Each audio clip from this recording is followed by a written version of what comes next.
Hello, everyone. This is the Revolutionary Think Tank podcast. If this is your first time here, this is a podcast about political commentary, protest music, and revolutionary thinking. My name is 4AS, and this is my co-host, Mr. E. So, Mr. E, how are you going today? I am very well, 4IS. How are you, sir? Yeah, I'm pretty good. And the topic today, we're keeping the AI thing going. We Yeah, thought we'd discuss AI and revolution because yes, yeah, I thought what would be a good launching pad for this is that the fact that good old Yanis Varoufakis has actually made a book in relation to this as well. mm, So, like, mm, obviously, we've talked about techno feudalism before, but his book, Another Now, at least talks about how AI, as well as technology, yeah, can be used to kind of make things much more democratic. yeah, And yeah, at least he kind of rewrites what happens in the global financial crisis and how technology could make things more democratic. And I think you could probably just take that a step further by saying, okay, how can AI make things much more democratic? mm, mm. I think that is Sir Yanis Varoufakis. You should say 4IS. I do apologize. Yes, Please, yeah. please, please don't hurt me. Hurt me, Sir Yanis Varoufakis. Yeah, yeah. I'm sure he will forgive this social faux pas just this once. Easily done. But like, yeah, all respect where it's due there, Sir Giannis. Yeah, look, yeah, another now. It's an interesting book. I suggest to our listeners that they, you know, give it a go if they've got the time. It's a very interesting kind of thought experiment, and I Mm. think the basis of, without giving too much away, lock your ears though if you don't want to hear this little interlude, but yeah, it's kind of sets off on a divergent future or a divergent trajectory from where the 2008 financial crisis could have gone. Like if Mm. we, as a human race, manned up and took a proper kind of approach to solving our economic, social, um, environmental problems at that point in history, where would we have gotten to? And he contemplates this through his novel, um, instead of the path that we did go down, which was, bail out the banks and to make the rich kind of happy, and then continue that neoliberal line, which is, the wealth will just trickle down. So let's just Mm. keep the powerful and those on top with all of the power. So yeah, he develops kind of quite intricately, actually, what that society would look like and how you would structure that, do things financially, economically, mostly. And it's very, very interesting. And like you said, there's a bit of an emphasis on technology in that, and that's where I think it comes into our discussions following on from what we've been speaking to Kareem about for the last two episodes. And I think it's good for us to have a little powwow now, or IS, Mm. after we've had time to digest all of the craziness that Kareem has been telling us Yeah. and the viewers. But like, I think we need to unpack this from a revolutionary perspective now. Oh, yes, 100%. And like, I think what's good about Another Now is it definitely frames things in a way that was a pretty good natural progression. Like, I think Mm, one of the first things is he, I guess, reinvents how central banks are used. And uh, what he kind of envisages in, I guess, the 2008 crash, these, I guess, cyber experts come in and they're able to completely rewire how central banks happen and pretty much like all of the banks. They're able to like go into their networks whilst this fiasco is happening, and then along with other revolutionary groups, they kind of take control of the system and go from there. yeah. But at least when the dust settles, what Yanis envisage is that the central banks are pretty much an institution that people go to, much like your passport and all of that. They are like basically a one-stop shop. Like Mm. he completely gets rid of all like private banks and that sort of thing, and um, everything is pretty much wound back, whether it's just ordinary businesses and all of that, to the idea of, one person, one vote. Mm. So everything is a lot more even keel, where things are far, far more democratic. Like, don't get me wrong, I'm kind of skimming off a lot of what he discusses in the book, Mm. but like just to kind of give you the general gist. Yeah. But I think going through what Kareem has shown us, like, taking a 50 minute podcast and in 10 seconds, here's a really good summary of it. And also, let me give you a summary of it and describe it in a much more succinct and better way than what we originally did. Yeah. Yeah. And Yeah. yeah, let me be a tool in order to make things far more efficient. Yeah. So, whilst I think Yanis starts the conversation of, hey, this is technology in 2008 and onwards. How can we make things far more democratic? I just to kind of, I guess, maybe to borrow some terminology from techno feudalism.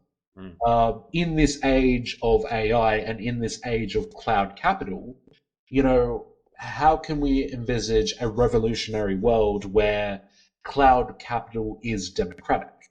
Yeah. Yeah. Like that footprint that, you're just browsing your phone. Mm. How can you make that data democratic? Yeah. And it's an Yeah. interesting question. Yeah.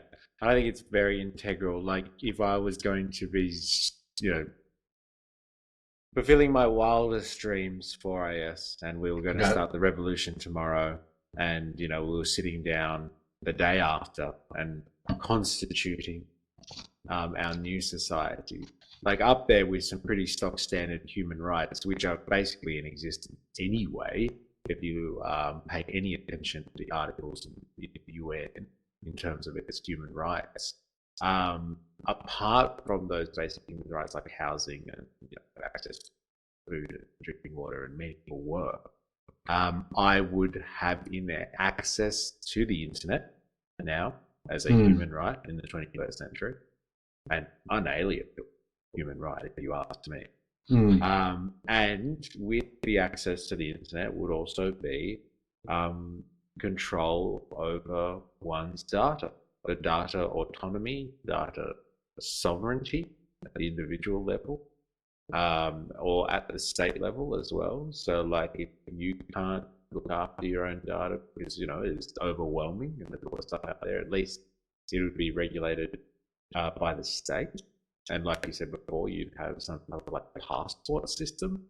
So you'd have your own IP that follows you around as a person, and you'd have control over that. And like if someone wanted to data mine you, or if they wanted to use your information, then like either you get something out of it, like for an exchange purpose, so you're Hmm. either paid monetarily or there's some other compensation for it. Like the big excuse or the trade-off that I hear people talk about these days, which is kind of just like this common sense thing that no one's really digested before.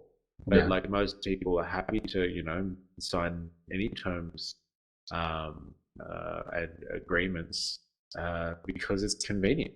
They want to use the app now, and Yeah. they're offering a free service, so they get my data. It's an exchange, or it's an equal exchange.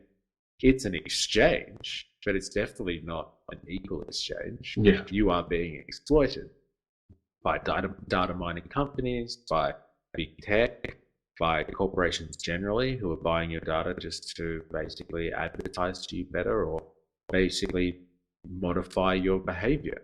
And like, I'm not talking about far-fetched things right now. Like, these things are happening right now today, right this second. They're probably happening to you right now. You probably don't even know it, but this is the data world that we live in. And so data rights would be a fundamental starting point if we were looking at a revolutionary society, and one that would be based on the potential of AI.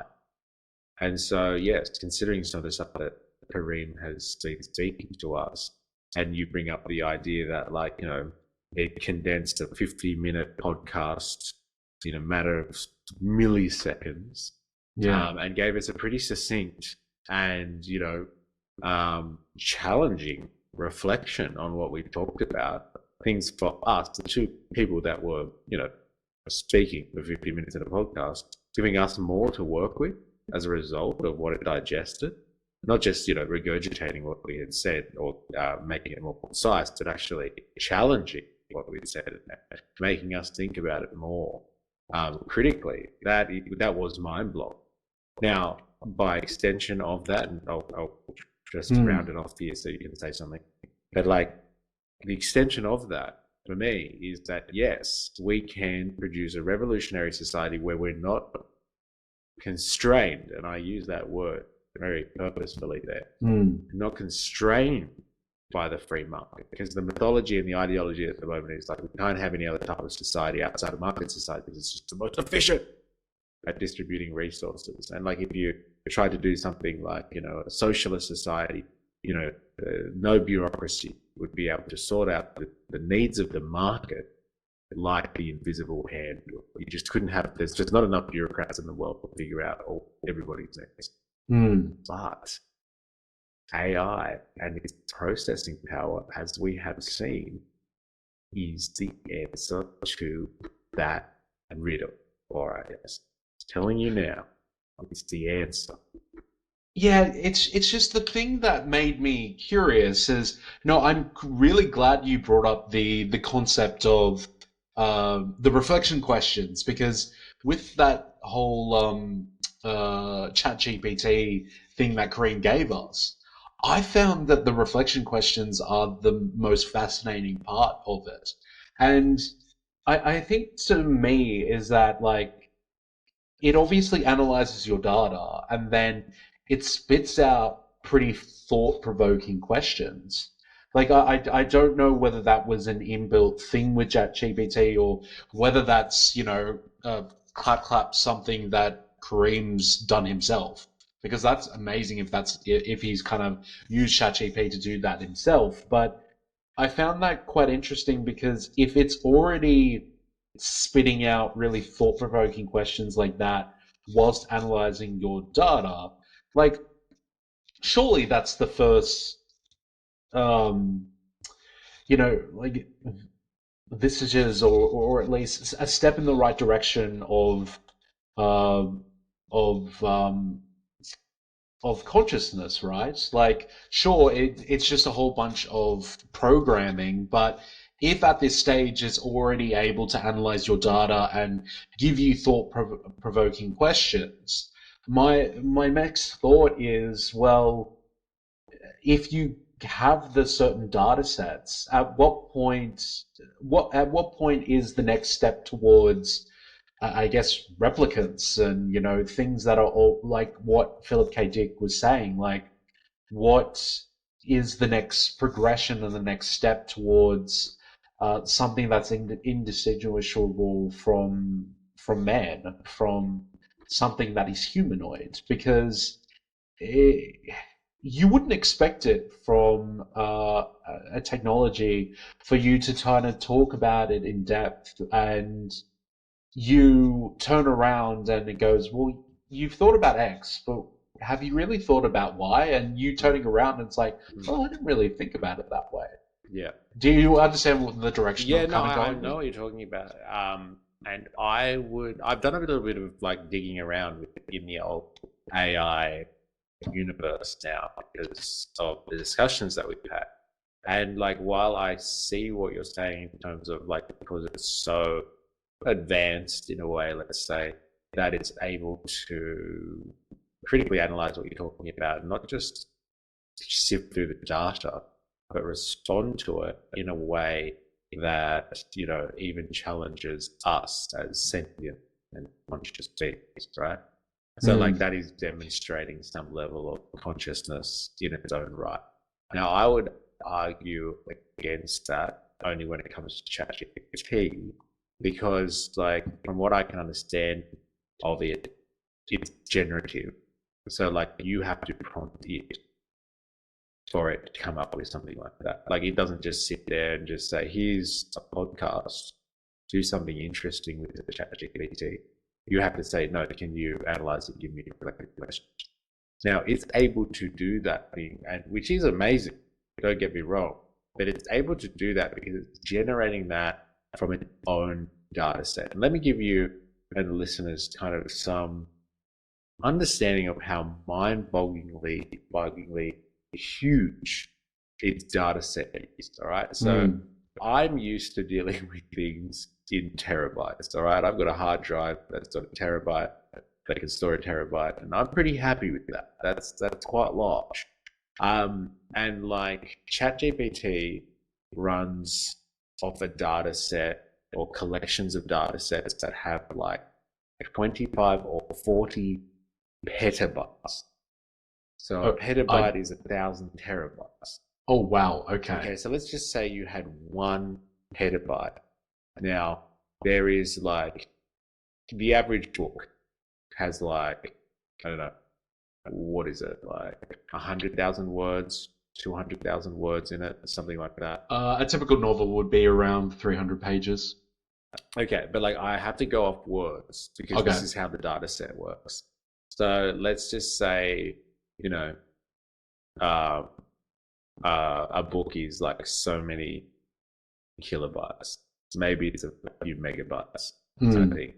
Like you're looking at like each terabyte of information in a data set could have like, you know, 900 books, you know, or something Mm. like that.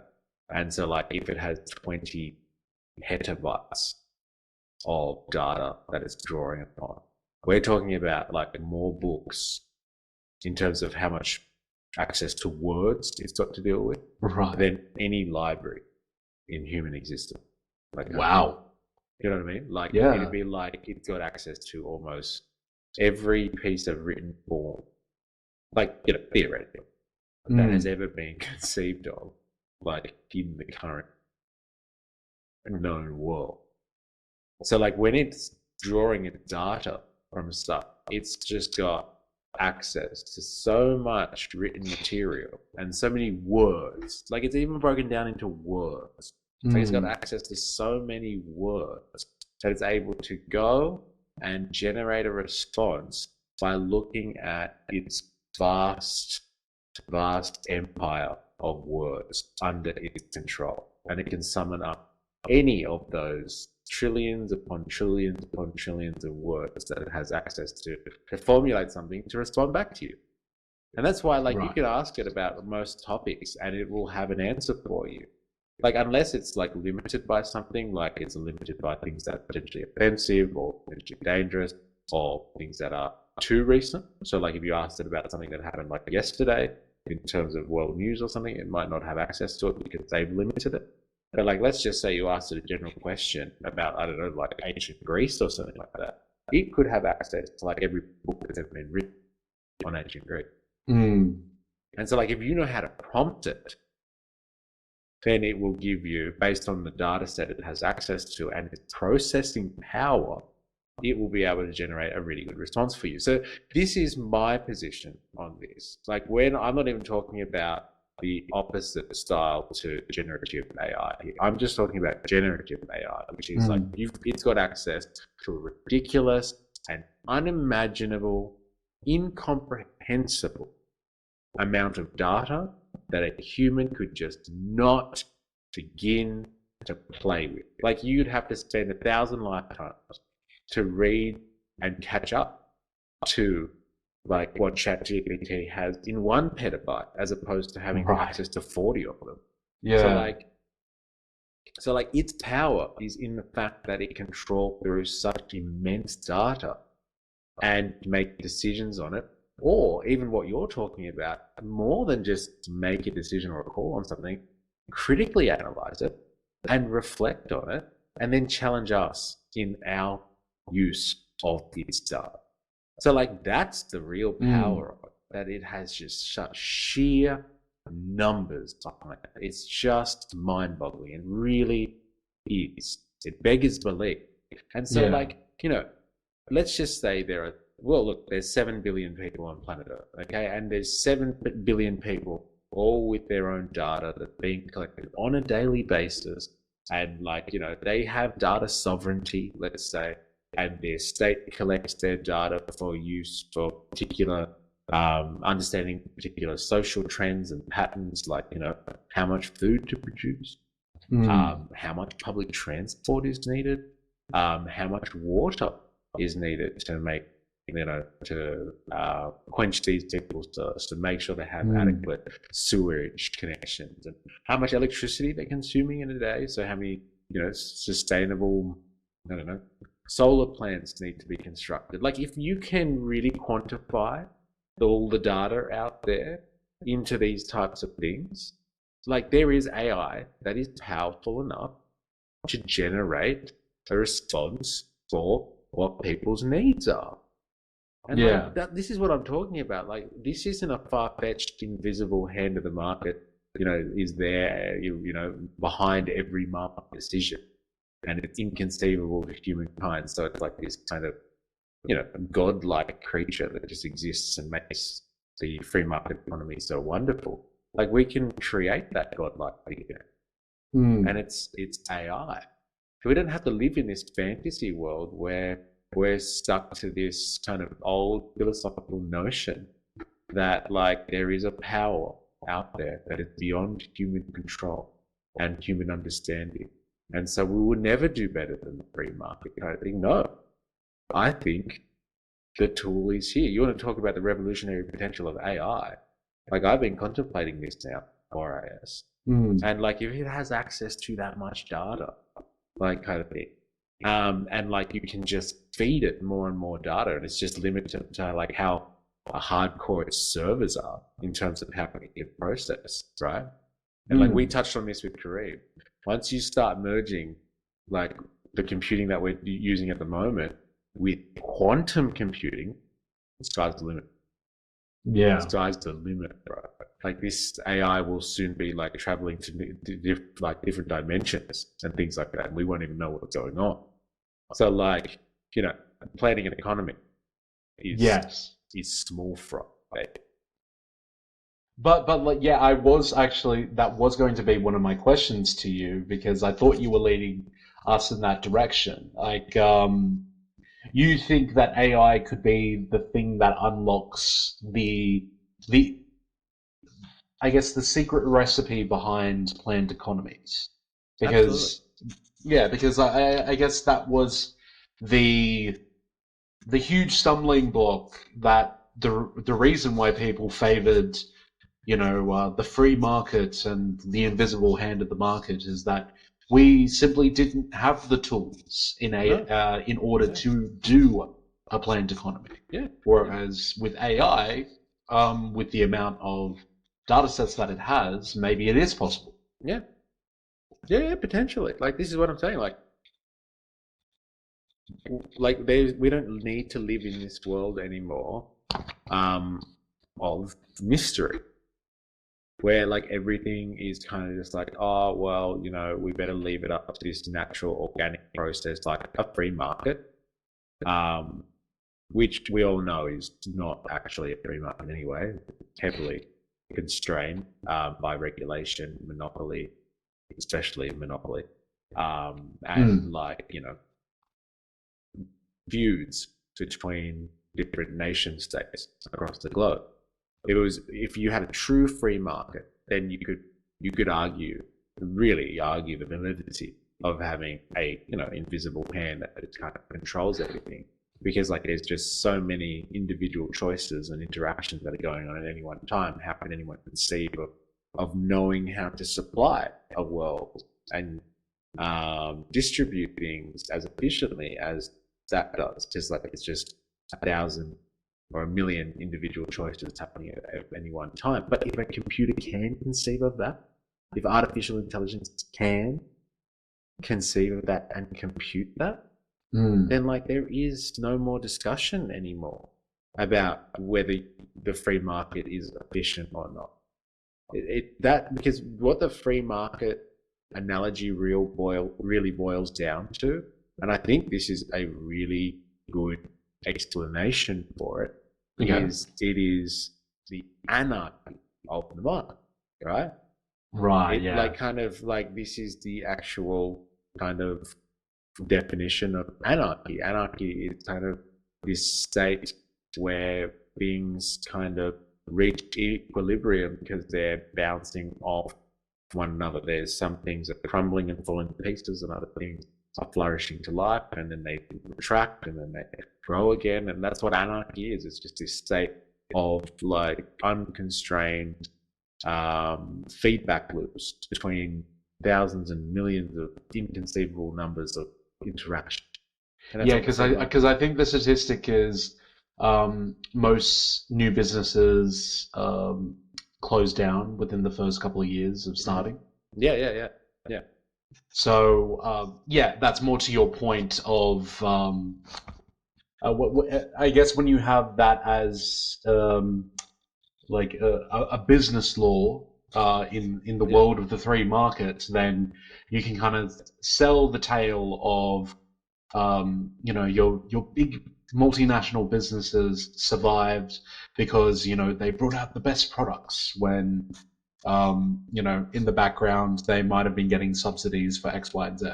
Yeah, yeah, yeah. A ridiculous amount of subsidies, and they've controlled markets just because of their size, so the sheer scale of the economy. Mm.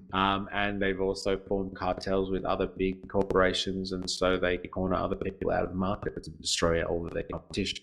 So, like, there's no actual free market stuff going on. Actually, that type of behavior, monopoly, cartel behavior, subsidizing stuff, those Mm. are all features of a planned economy. And that's like the real irony in the world today is like people use the free market ethos and ideology to justify, just rampant raping and pillaging of the world economy. But like the way they actually act is more like a planned economy. Yes. So what's the classic phrase? Privatize the profits, socialize the losses. Yeah, yeah, yeah, yeah, exactly. Exactly. So, like, the free market is already a melding together of planned economics and, free market ideology. It's like it's more free market for all of us lowly scum because, we try and start a business and most of us will fail because of the anarchy of it. But, like, at the top, it's all planning, baby, you know, and it's planned so well that, like, they will survive. And, like, they'll threaten everybody. If they go down, they'll take a lot of people with them. So you got to bail them out, socialize their losses, and all Mm. that type of stuff. So um, I think that like if we're going to take this, like what we've just kind of discussed here, that the free market is actually Mm. an amalgamation of socialized or socialism for the rich, and private enterprise for everybody else, then like AI should resolve that problem because we won't need to rely on these, transnational corporations Well, that dominate markets anymore. We can figure out supply chains on a needs basis. Well, actually, I was going to ask you about that. Like, you were talking about how transnational corporations, their huge thing is their scale of production. But Mm. I guess with AI and I don't know, I guess if you could turn around and, 3D printing is just a click of a button Yep. or anything else like that, and you go onto your chat GPT and they're able to help you out with, you know, you've got some gaps, you don't really understand the latest HR laws, or you can't draw up your own contracts and all of that, but ChatGPT can help you with that. Mm. Suddenly things get far more equal and democratic with with how you're able to compete with the big boys, if you know where I'm going Yes. with that. Yes, I do know where you're going with that.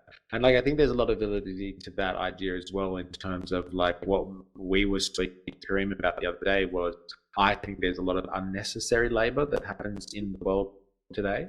Mm, And a lot of that comes down to administrative and bureaucratic style work. So, like having to understand this law or this process or how to fill out this paperwork, which is not mm, really, conducive to value production, but it's necessary if you want to exist in a regulated market of some kind.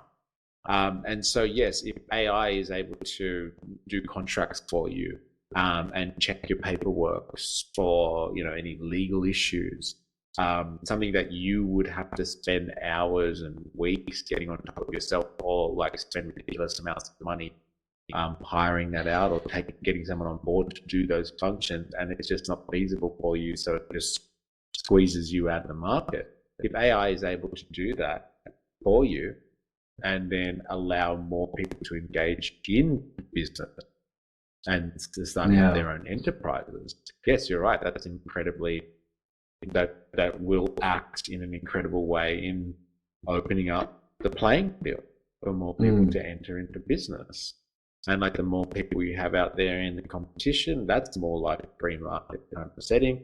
And like the more competition you have out there in the free market ethos anyway, the better the economy is, because people have more to choose from, and competition keeps things healthy, etc., etc. So yes, I think AI has an incredible ability to open up the playing field, and with that comes all the social mobility of a society that really has the idea of equality at its core.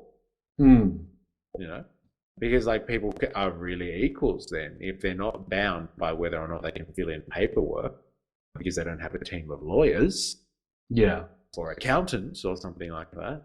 Then like if you get rid of that necessity, it really just comes down to the skill of the individual and the product they're selling, which is what the free market is supposed to be about, right? Who's offering the best goods or services. Yeah, yeah. It's less about who you know and more about what you know. Yeah, yeah, I'm pretty sure it's the other way around, isn't it, for yes in this world? Well, currently it is the other way around, but I think you understood what I was trying to Yeah, yeah, say. I do that. I So couldn't help yeah, myself. like in that, I guess truest sense of the word of because I guess your whole point is the current free market actually isn't really working like a free market, but maybe with AI, like using Kareem's idea that he was saying last time when he was talking to us, Yeah. is that hey, you have this idea for a good product, AI plugs in the gaps, and you're able to sell this great idea to the market and to people that you think would want that Mm. product. Yeah. Um, Rather than you being the son of a tycoon, where they would be able to pay for all the best accountants and all the best lawyers. That's If right. in an AI world, if you are able to, get AI to plug through the gaps and able to get your product on the ground, suddenly, yeah, suddenly the market is a lot more equal. It is. Yeah. Yeah. Yeah. And that's the true definition of equality. I don't mean some like 21st century identity politics notion of it. I mean like the actual liberal notion of equality, the liberalism notion of equality, Mm. that people are born equal, and like it should be up to their merits to decide their character, not what family or environment they're born into. And so like the environment in this circumstance would be what money they have access to. And so like if AI can kind of level out that playing field a little bit, like we've got a whole new social structure and board game that will develop around that type of world. And like the more I think about revolution, um, like in a 21st century sense, it's not just about controlling the means of production and revolutionizing society from a purely socialist economic sense kind of Mm. thing. Like that's a good. It's a direction, and it's good to have a vision. But like everything takes transitional steps, let's say. And so like I don't see like in the 21st century sense anyway, like a complete necessity to get rid of markets altogether if you were going to set up a revolutionary society. Like I was saying before, you would want to set up some unalienable rights in the 21st century and take anything associated with those rights off the market. So like housing, for example, everyone has the right to a house. Take housing off the market. You can have a luxury market for housing if you want. Like if people want penthouses and mega mansions and stuff like that, well, fine, you can have a luxury market for that. Everyone's basic housing needs should be met, and they should be met by the state or by community organisations, whatever you want to call it. But these things shouldn't be only delivered to people through the market. And so, like, if you eradicated the housing market, that doesn't mean you can't still have a market for iPhones or like industrial goods or something like that, appliances, to make sure you've got the best washing machine in your laundry at all times. So, like, you don't need to have housing on the market. Like, it's definitely not necessary because that is an essential for any human, like decent housing. Same with food. Like, I think we've talked about this sort of stuff before, but like, imagine if, like, for those who aren't familiar with the way the Australian economy works, we have basically like two supermarket chains that dominate the entire Australian market. We've got a couple of like, international corporations that have come in and squeezed into that market, but basically there's two. There's Coles and Woolworths. Yeah. And like, I'm just going to say this just like hypothetically here, because it's not completely like this, but it's not too far-fetched to imagine it like this. So just work with me here, people. Coles and Woolworths basically supply the entire nation with its groceries. So there's food. It is, I don't know, the household products.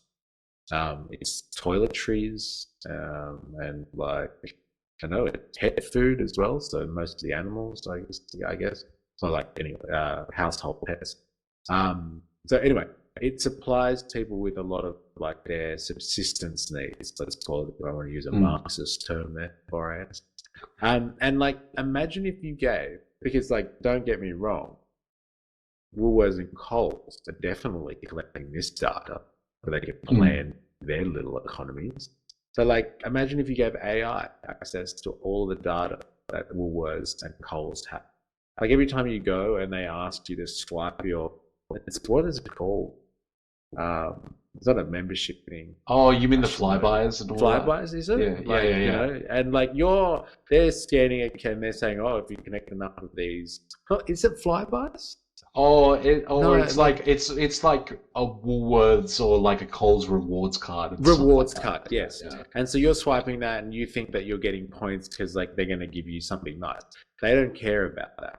What they're doing is they want your name next to every transaction, so they know exactly what you as a shopper are buying, so they can figure out what to push on you the most and where they need to push products around their grocery stores and their shops to be able to service the population and also to make profits, but like to service the population. So let's just take the profit thing away there. They're collecting data, like I said, to know where the supply and the demands are on a national-wide market. And so like, if you were able to steal, I use that word deliberately there, we're going to take it by force. All right, so we're going to seize the data from Woolworths and Coles and feed it into ChatGPT and said, give me the daily requirements logistically of feeding this nation, or the weekly requirements of feeding this nation, you'd be able to do it. Yeah, I'd imagine so. If you'd be able to do it. Well, it's Well, it's good data in, good data out, right? If you manage to get that bucket loads of data, then yeah, I see no reason why hypothetically it wouldn't be able to give you the requirements of how to feed the nation. Yeah, down to the store, Warriors. Down to the. That's mental. Mm.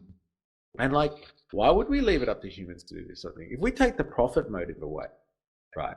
Because like what they're using at the moment with their rewards cards is trying to figure out how to push products on you best and squeeze you at the right time. Or at this time of the week, the month, or the year, they're likely to be wanting to buy these products. So they'll put those prices up on their shelves. Like that type of warped stuff. Yeah. Bastards.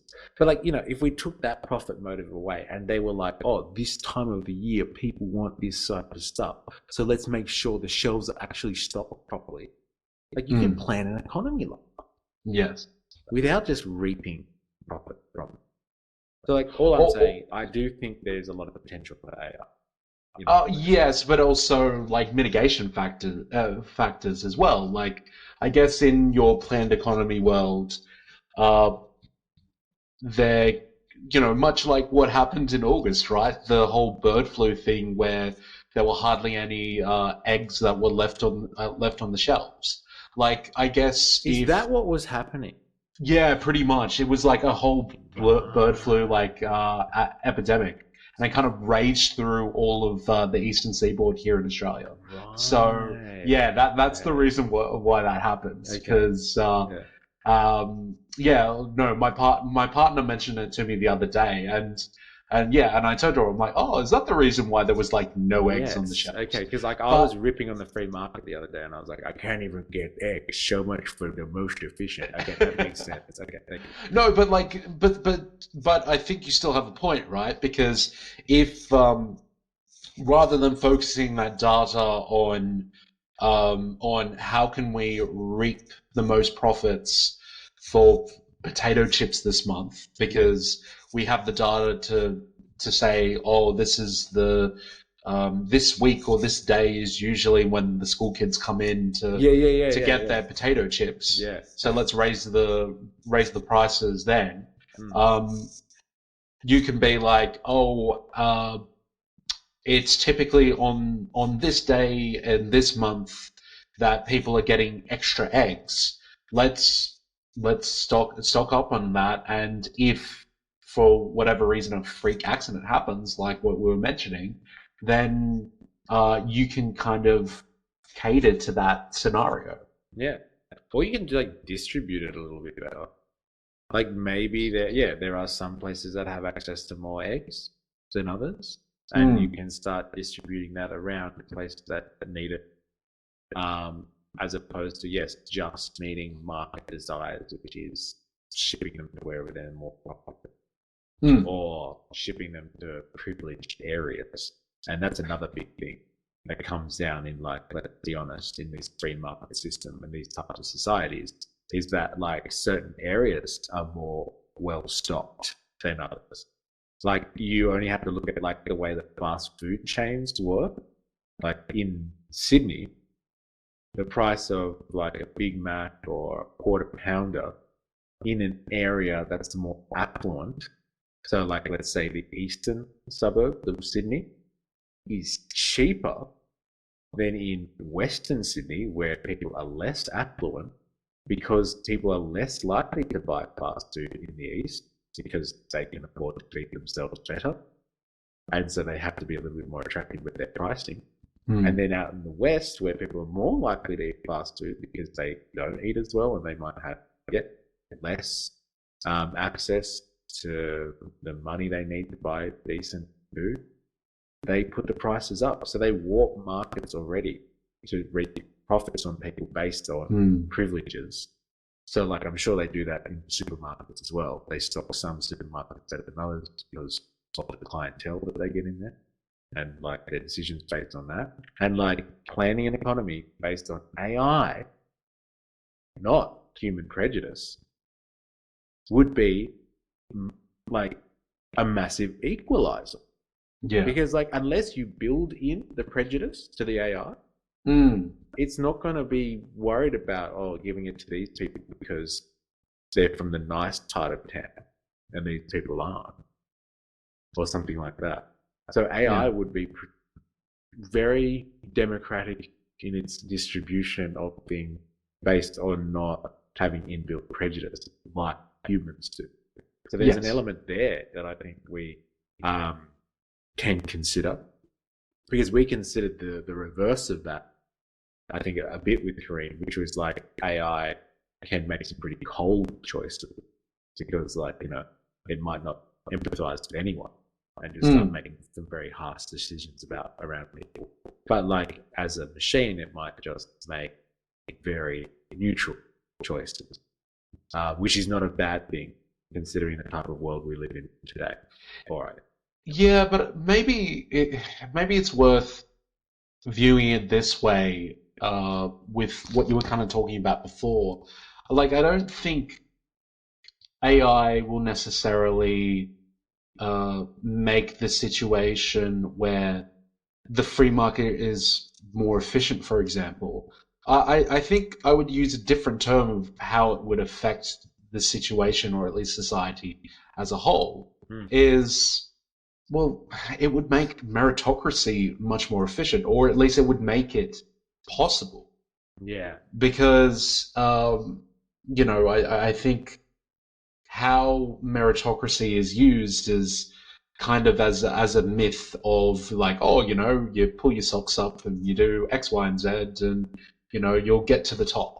Yeah. Whereas, as we were saying before, it is that particularly viable in a world of, it's more who you know than what you know. Hmm. But if you flip that adage on its head when you are given a tool that is able to fill the gaps that you have, and you don't need your tycoon father to give you the proper connections, Yeah. You don't need the then trust that fund makes baby. meritocracy Hmm. possible. Yeah. Yeah. What a scary world that would be for us. A very scary world. But like, I think all of the actors on the Gossip Girl set would be terrified because all their trust funds would go away. yeah, good old trust fund babies.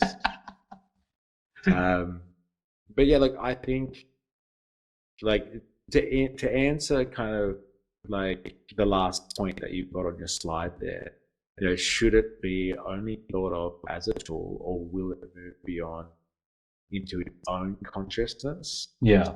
Like I think you kind of need to delve into the different types of AI there.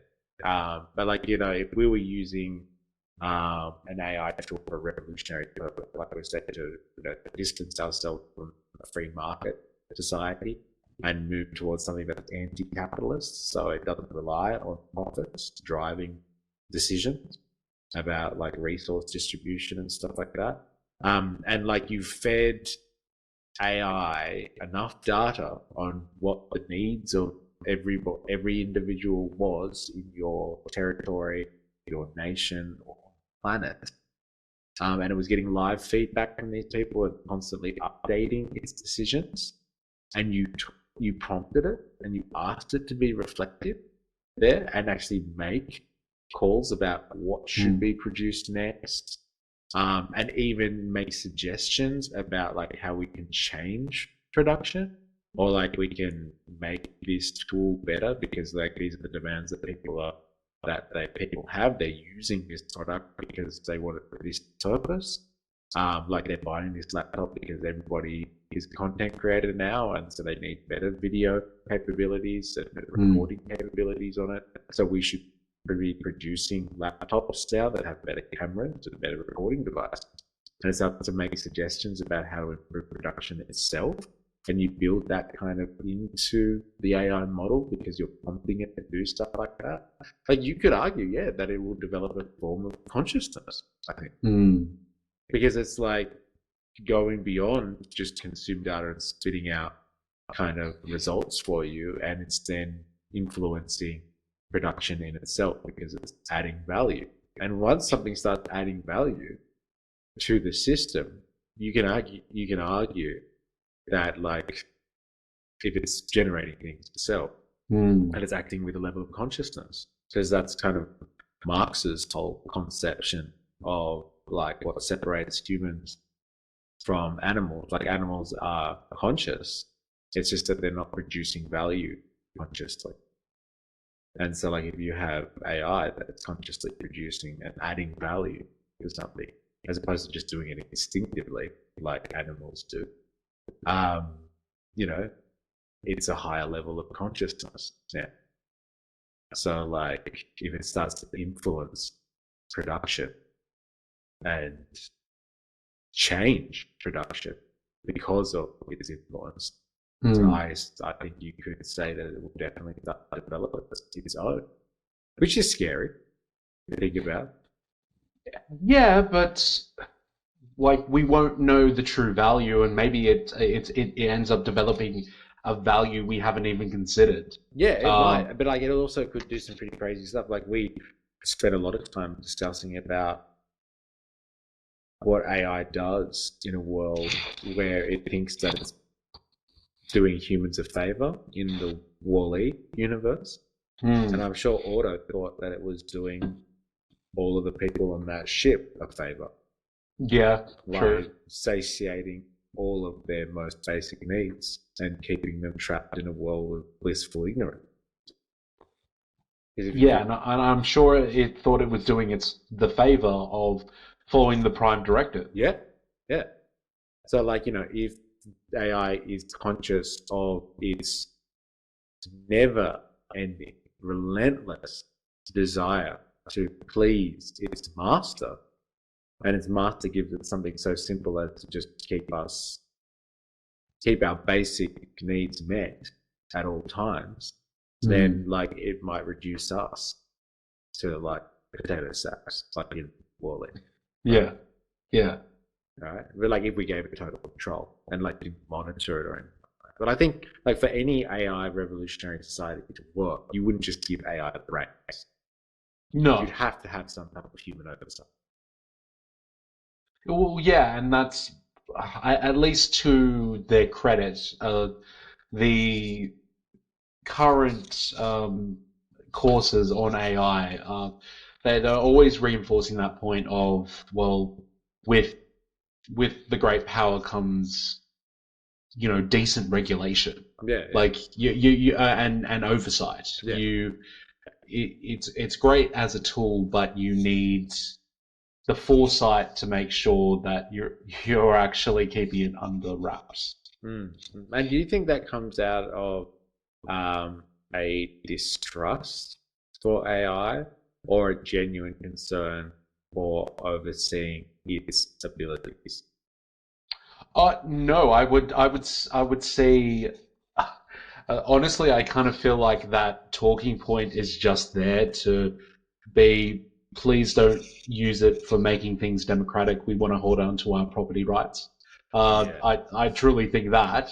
But I do think it's true to a certain extent. Like, I think at least ChatGPT and all of those programs right now, um, yeah, like it can bring out the best summary it can at the moment, but you still need to double check whether the information it's providing is correct. yeah, yeah, yeah. Fair enough. But like, yeah, I just feel like a lot of that type of rhetoric that you hear when people say, "Oh, make sure you check AI," comes more from this place of people, like I said, not wanting to trust AI because they're scared of it.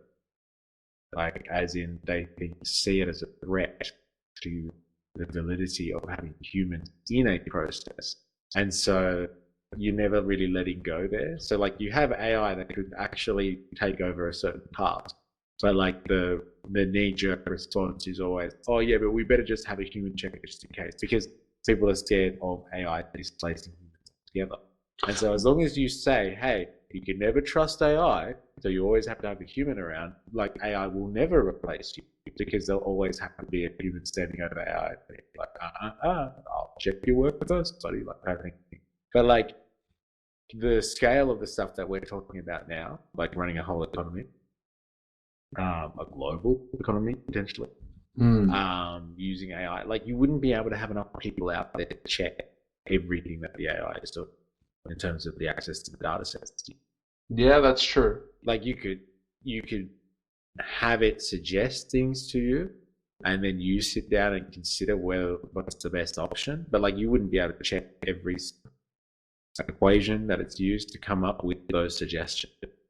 And so, like, I'm just saying, I feel like when people say, "Oh, we've got to check that AI has done something properly before we, cut it loose," kind of thing, comes more from a place of human envy, potentially, or at Mm. least distrust of AI because they don't want to be replaced by it.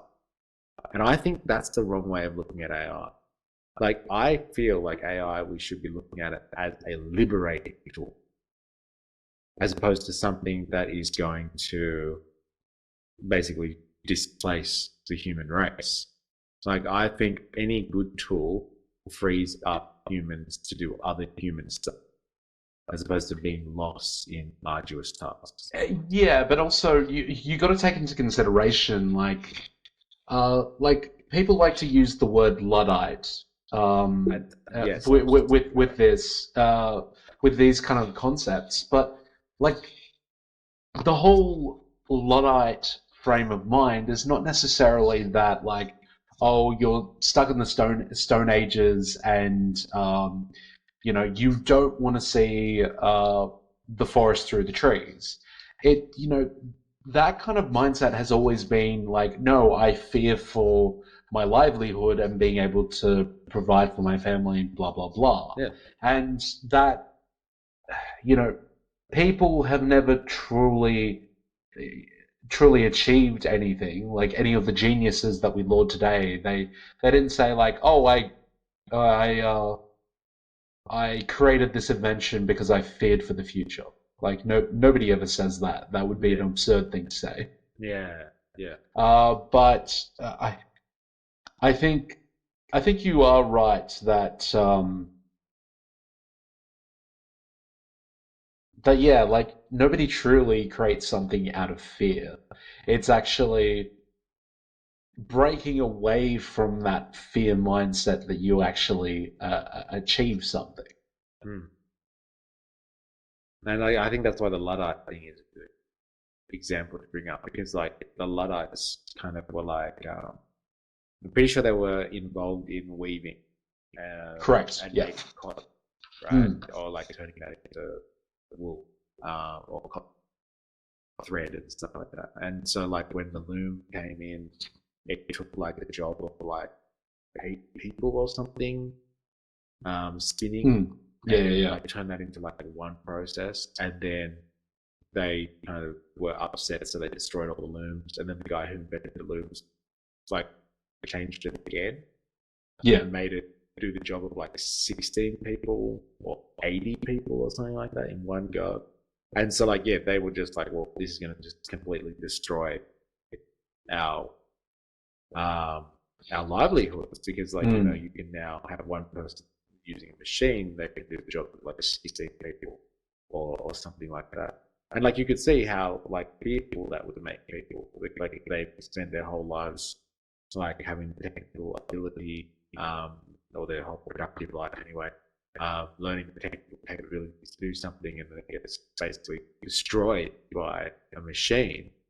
You could see why people would worry about that. And like the typical arguments with these people are usually things like, outside of like, it'll take our job.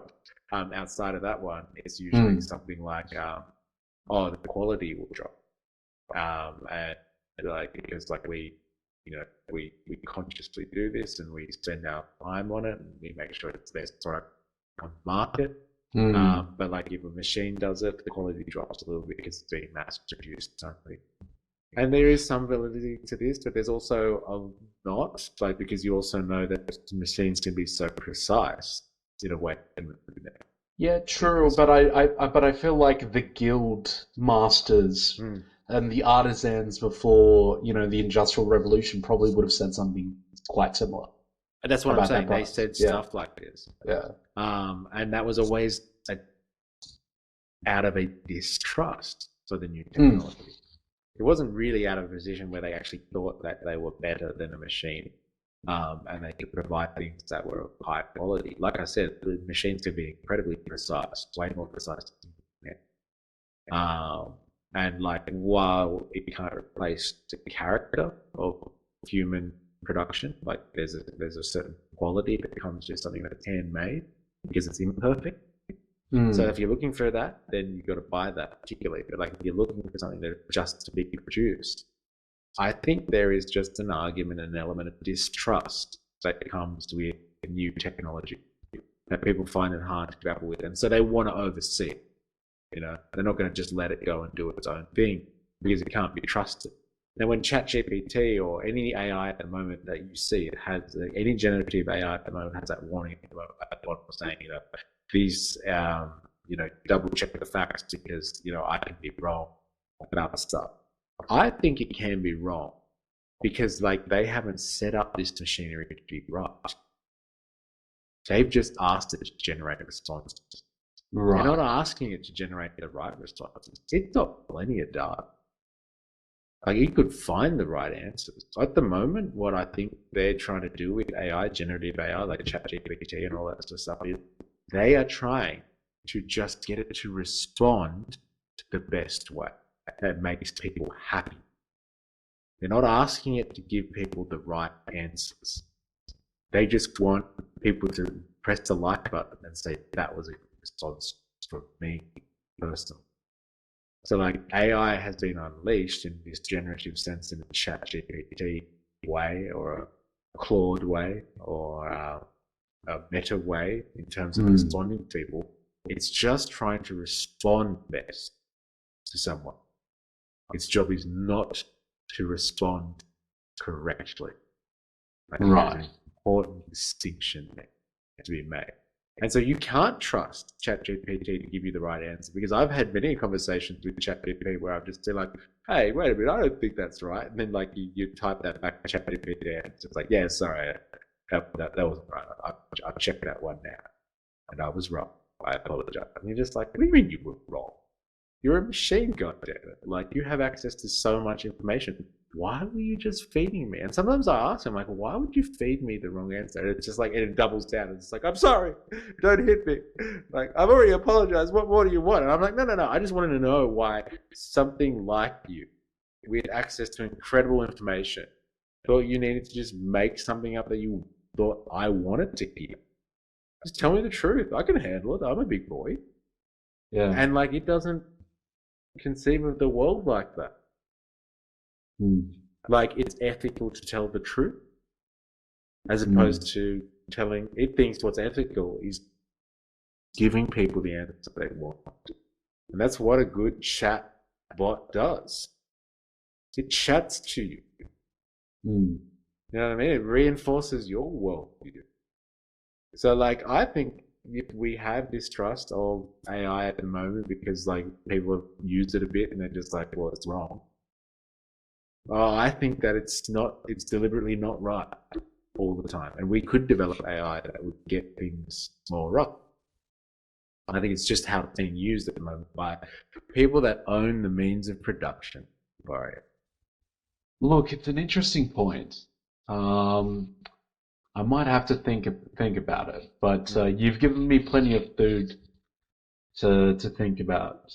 Sorry, plenty of food for thought, MysterE. But with that, let's move on to the last segment, which is what's that synthwave art? This is going to be a very interesting prompt. So the prompt for this one was Yanis Varoufakis reaching out his hand to start the AI revolution and take back cloud capital from the capitalists. Wow. I see the clouds. Eh? I don't see any cloud capitalists though. AI. Sneaky. Eh? Doesn't want to reveal the face. Unless Yanis Varoufakis has kung fu'd his way through the cloud capitalists. Take that, Zuckerberg. Musk, like kind of yeah, and he's just popping them like skills. And like, look at his hand. See the hand at the front there? Yeah. AI man can't handle hands.